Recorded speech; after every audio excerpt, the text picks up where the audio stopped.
Hello friends, मैं doctor Dwarka.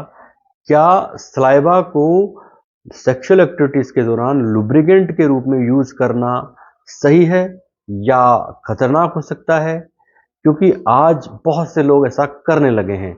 तो ये सही है या गलत है, इस वीडियो में हम डिस्कस करने जा रहे हैं। यह टॉपिक ऐसा टॉपिक है जो मेल फीमेल दोनों के लिए बड़ा एक सेक्सुअल एजुकेशन के तौर पे बहुत ज़रूरी टॉपिक है। इसे देखिए, समझिए, और यदि आप ऐसा कर रहे हैं तो आप अपने आप को ऐसा करने से रोकिए, क्योंकि ये बहुत डेंजरस हो सकता है।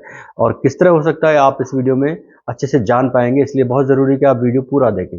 दोस्तों, आज लोग पोर्नोग्राफी को देख देख करके अपने निजी जीवन में वैसा ही करना चाह रहे हैं। उन्हें वैसा करना बहुत रोमांचक नजर आने लगा है और वेल क्वालिफाइड लोग भी ऐसा करने लगे हैं। ये एक तरह का फिनोमेना उनके माइंड में हो चुका है। तो आज बहुत से लोग सेक्सुअल एक्टिविटीज के दौरान सलाइवा या थूक को लुब्रिकेंट के रूप में इस्तेमाल करते हैं। बिल्कुल नहीं चूकते। उन्हें यह करना अच्छा लग सकता है, रोमांचक लग सकता है, लेकिन ये उनके लिए खतरनाक भी हो सकता है।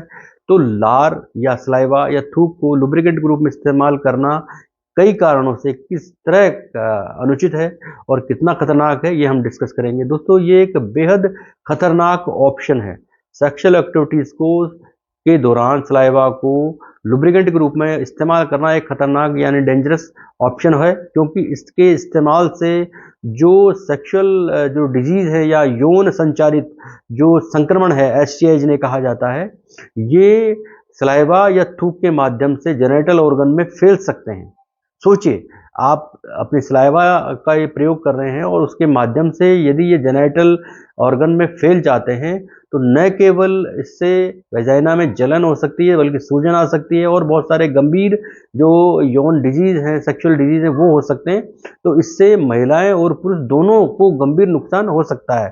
तो आज सबसे बड़ी प्रॉब्लम यह है कि लोगों को नॉलेज है, लेकिन इसके बाद भी लोग सलाइवा यानी कि लार या थूक को लुब्रिकेंट के रूप में इस्तेमाल करने में नहीं चूक रहे। उनको पसंद आने लगा है, एक तरह का उनमें रोमांच पैदा हो रहा है।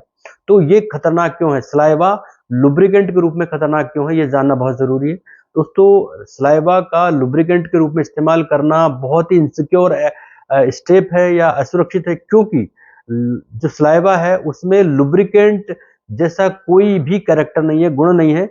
इसकी वजह से जब आप सलाइवा वेजाइना से टच होती है तो वेजाइना की जो स्किन है उसमें संक्रमण का खतरा बढ़ जाता है।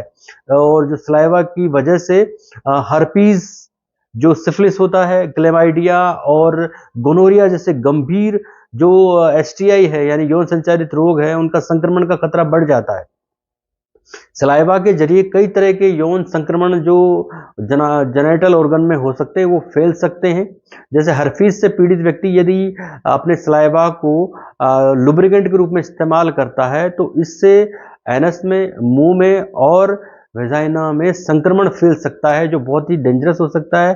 हर्पीज या सिफिलिस में संक्रमित क्षेत्र में फफूले या छाले जैसी स्थिति हो सकती है, घाव हो सकता है, और ये बिना किसी लक्षण के भी ये दिखाई दे सकता है। तो सलाइवा में मौजूद बैक्टीरिया, आप सोचिए, सलाइवा में मौजूद बैक्टीरिया जब आपके भोजन को पचा सकते हैं, क्योंकि इसमें भोजन को पचाने वाले बैक्टीरिया होते हैं, तो ये वेजाइना में जो वेजाइनल जो बैक्टीरिया होते हैं उनसे अलग होते हैं। और ये बैक्टीरिया जो वेजाइना है उसके जो माइक्रोबाम को ये डिस्टर्ब कर देते हैं, माइक्रोबाम जो होता है उसको डिस्टर्ब कर देते हैं। तो दोस्तों, इससे बैक्टीरियल वेजोनिसिस, बीवी की स्थिति पैदा हो जाती है। और डॉक्टर ग्रेशे के अनुसार लार जो है या सलाइवा जो है ये सूजन पैदा कर सकती है वेजाइनल एरिया में, या जलन की स्थिति पैदा कर सकती है। तो इसके अलावा जो सलाइवा है इसमें कोई भी जन्मजात लुब्रिकेंट का कैरेक्टर नहीं होता, यानी ये चिकनाई नहीं दे सकती, ये बहुत जल्दी वाष्पित होती है, सूख जाती है, ये जलन पैदा करती है, सूजन पैदा करती है, त्वचा में दरारें पैदा करती है सूख जाने की वजह से, और पेशेंट में हानिकारक कीटाणु जो है वो उसके शरीर में जा सकते हैं, दोनों के आ सकते हैं और संक्रमण का कारण ये बन सकते हैं। इसके अलावा यदि सलाइवा का इस्तेमाल करने वाला व्यक्ति, मान लीजिए उसको टीबी है, तो टीबी के जो बैक्टीरिया है, जो जो जर्म्स या बैक्टीरिया जो हैं वो उसके संक्रमित कर सकते हैं, और इसके अलावा ये शुक्राणुओं को भी मार सकते हैं। तो ये शुक्राणु जब मरते हैं तो गर्भ धारण की क्षमता कम हो सकती है। तो सुरक्षित लुब्रिकेंट के रूप में यदि आप लार का प्रयोग करना चाहते हैं तो बहुत गलत कर रहे हैं, इसे आपको नहीं करना चाहिए। सुरक्षित लुब्रिकेंट के रूप में आप नारियल तेल का प्रयोग कर सकते हैं। इससे जो वेजाइना का जो ड्राइनेस है वो भी कम होता है और उसमें जो पेनफुल स्थितियां रहती है वो भी नॉर्मल होने लगती है। इसलिए कभी भी सलाइवा को लुब्रिकेंट के रूप में इस्तेमाल नहीं करना चाहिए। इससे जो असुविधा होती है, संक्रमण होता है, जो स्वास्थ्य समस्याएं होती है उनको ध्यान में रख करके इससे बचना चाहिए। इसके बजाय बाजार में जो कई सारी उपलब्ध जो चिकित्सकीय जो लुब्रिकेंट है उनको काम में ले सकते हैं, नारियल को काम में ले सकते हैं। तो ये एक अच्छा ऑप्शन है। इसलिए लोगों को ये अच्छे से ध्यान रखना होगा कि लुब्रिकेंट के रूप में कभी भी सलाइवा का प्रयोग नहीं करें। यदि आप इस तरह के किसी यौन संचारी रोग से जूझ रहे हैं तो आप इमीडिएटली इस तरह का प्रयोग करना बंद कर दें। ये स्थिति गंभीर हो सकती है।